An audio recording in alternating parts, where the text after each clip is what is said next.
نبی کریم صلی اللہ علیہ وسلم کا ارشاد مبارک ہے کہ قرض کے اعتبار سے بھی انسانوں کی 4 قسمیں ہیں۔ نمبر 1، کچھ لوگ قرض ادا کرنے میں اچھے ہوتے ہیں لیکن قرض وصول کرنے میں سختی کرتے ہیں۔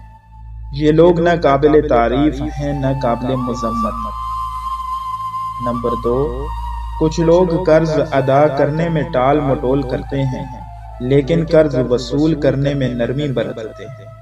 یہ بھی نہ قابل تعریف ہیں نہ قابل مذمت۔ نمبر 3، تم میں بہترین وہ لوگ ہیں جو قرض ادا کرنے میں بھی اچھے ہوں اور قرض وصول کرنے میں بھی اچھے ہوں۔ نمبر 4، اور تم میں بدترین وہ لوگ ہیں جو نہ قرض ادا کرنے میں اچھے ہیں اور نہ قرض وصول کرنے میں اچھے ہیں۔